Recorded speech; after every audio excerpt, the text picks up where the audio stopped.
What's up, uke family? Marco here. Welcome back to another ukulele lesson. Now today I want to show you a quite special chord progression. Yes indeed, because I recorded this exact same chord progression on my guitar channel back in 2018, and it turned out to be the most viewed video on my YouTube channel with over 2.5 million views. So I thought, why not try to play the same chord progression on the tenor ukulele so that I can, show it to my lovely community here, and maybe you can get inspired and have some fun playing the same chords. Now the chord progression that I'm using is very simple. We have three chords: the E minor chord, the D major chord, and the C major chord. So the very first thing you want to do, just practice the chord progression with the basic chords so that you can learn the structure. Now we're going to play each chord twice, and then the C major is going to be played 4 times like this. We have E minor, 1, 2, the D major twice, 1, 2, and the C major 4 times, 1, 2, 3, and 4. The second time we repeat the chord progression, we're gonna have the E minor twice, 1, the D major twice, and the C major 3 times, 1, 2, 3, and on the 4th count we have the D major again. So when I just put it together with the strumming, I have 1, 2, 3, 4, and 1, 2, 3, and 4, and 1, 2, 3, 4, and 1, 2, 3, and 4, and 1. Now, of course, everyone loves the basic chords, but we also want to kind of take it a step further. So we can play the same chord progression in a slightly different way.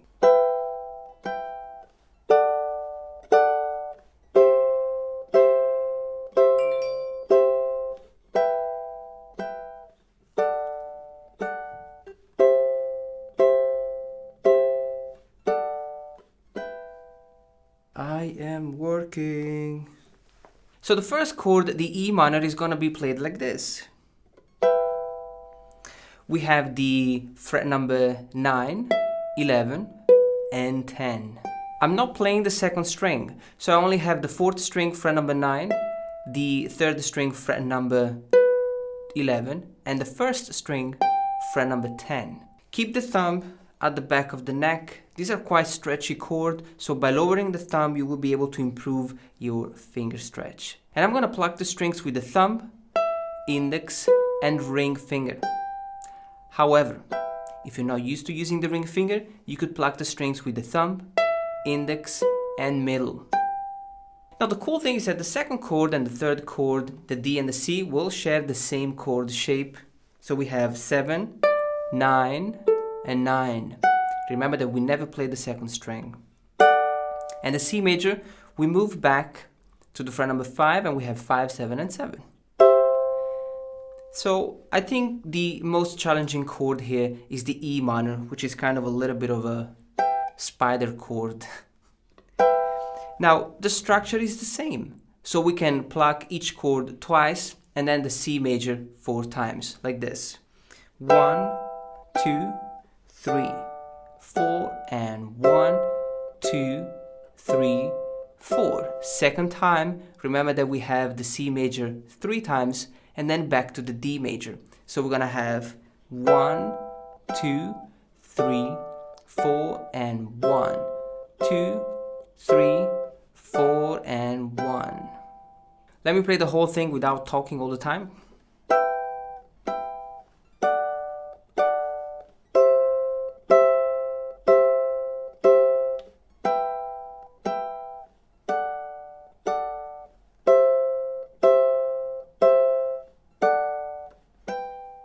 Now it's all good, it's all beautiful, but we need to add a little bit of rhythm. And how we're going to do that? Well, we're going to use the nice and lovely finger picking pattern to add more rhythm. So it sounds like this.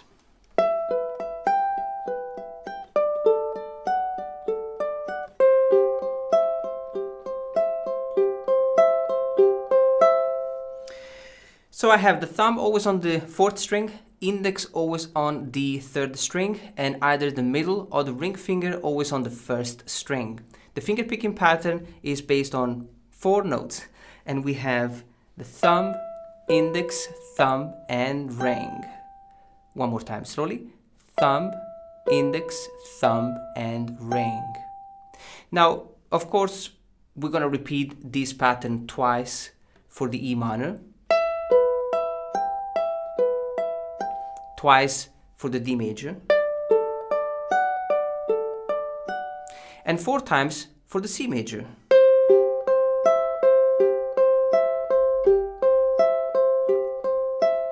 Now, second time, remember the variation between the C and the D. We're going to have it twice,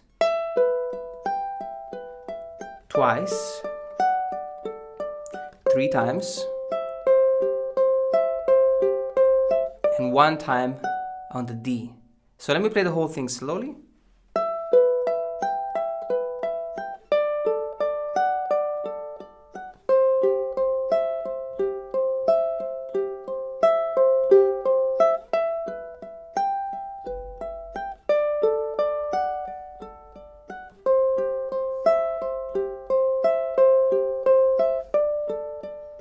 Now the section 2 is lovely because we go from a minor key, sad and melancholic, to a major key,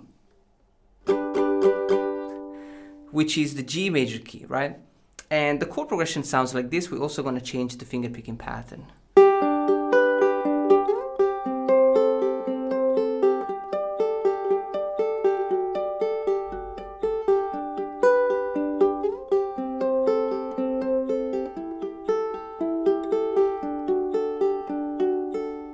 So which chords am I playing?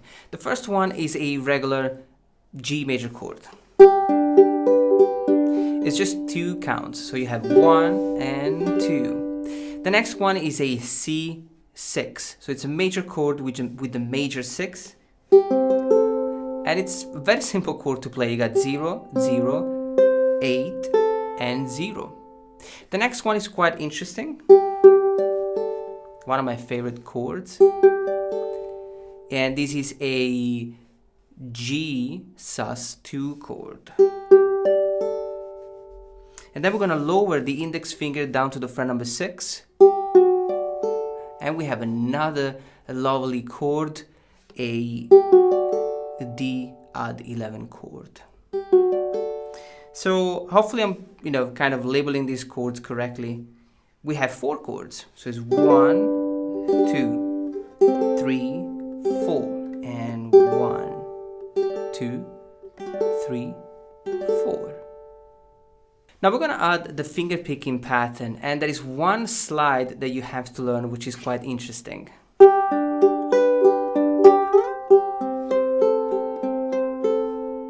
It's between the G major and the C major. So we're going to have thumb, index, middle, and ring. So most of these chords will be played with the pima. Thumb, index, middle, and ring. So we got the thumb on the 4th, index on the 3rd, middle on the 2nd, and ring on the 1st.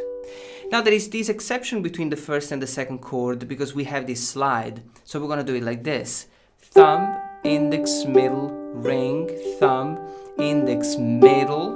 And then from here, we slide all the way up to the fret number 8. So...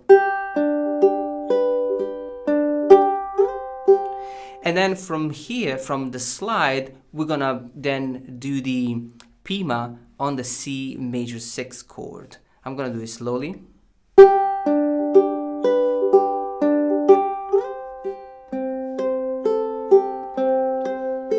As you can see, I'm gonna slide to the fret number 8, but I'm not plucking the fret 8 again. So the note that you hear is basically done with the slide. You don't wanna go and pluck again because it will mess up your finger picking pattern. And then as soon as you reach the note, you're gonna go with the pima twice. I'll do it one more time slowly.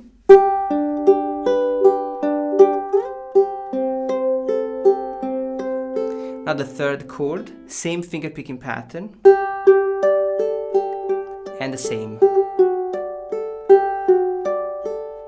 So the finger picking pattern is the same. You really have to get used to this slide thing, which is going to add really a lot of color to the chord progression.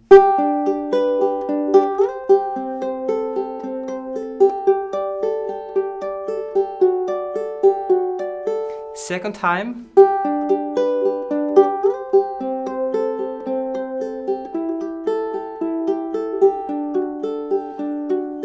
We're just gonna change the last two chords. So we have these E minor chord, but with the first string open. So we have 0, 4, 3, and 0. The finger picking pattern is the same. Thumb, index, middle, ring, thumb, middle, ring, and the D add 11.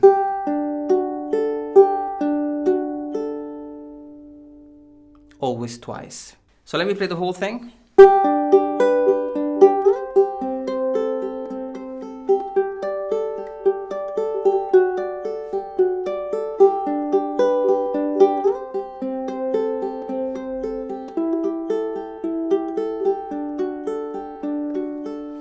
And we can go back to the section 1.